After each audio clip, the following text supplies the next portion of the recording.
चैत 15 गते तिनकुनेको कार्यक्रमपछि राजावादीहरूको आन्दोलन सेलायो, भाग्यो। अब नेपालमा राजतन्त्र आउँदैन भन्ने हौला फैलिएको छ। तपाईँ हाम्रो मनमा पनि त्यस्तो भावना उब्जेको हुनसक्छ कताकति, तर त्यो होइन। म चुनावी राजनीति जान्दिनँ, तर राजनीतिको केही सिद्धान्त जानेको छु। राजनीतिमा आसन र यान भन्ने दुईटा कुरा हुन्छ। आसन भनेको बसिराख्ने होइन, बस्ने आसन होइन, मौका ढुकेर बस्ने, नेटवर्किङ, प्लानिङ।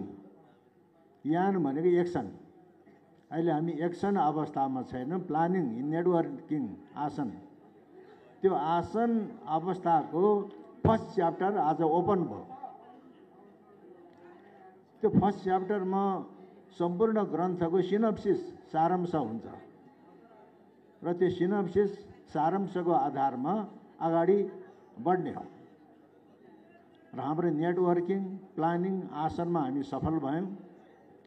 अब दोस्रो च्याप्टरमा सबैलाई आज बोल्न दिने समय भएन।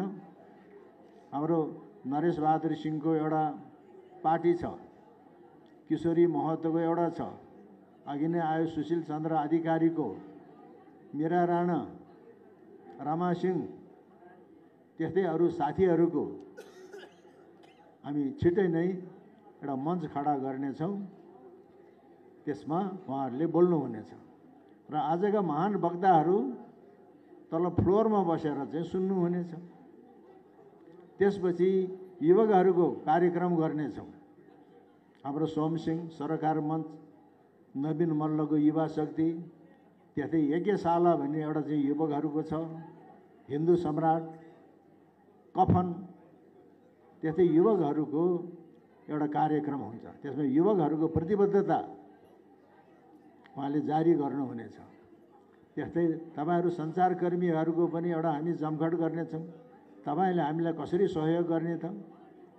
त्यसपछि कानुनविदहरूको गर्नेछौँ, परराष्ट्रविदहरूको गर्नेछौँ, मेडिकल डक्टरहरूको गर्नेछौँ, अस्पताल सञ्चालन गरेर बसेकाहरूको प्रतिबद्धता जारी गर्नेछौँ, भूभू प्रहरी र सेनाको कार्यक्रम गर्नेछौँ, कसरी सहयोग गर्ने भनेर।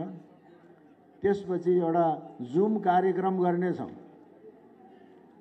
जापानदेखि अमेरिकासम्मका नेपालीहरूले के भन्छन् त जुम कार्यक्रममा हामी सुन्ने। यो हाम्रो आसन अवस्था हो। आसन अवस्थाबाट हामी एक्सनमा जान्छौँ।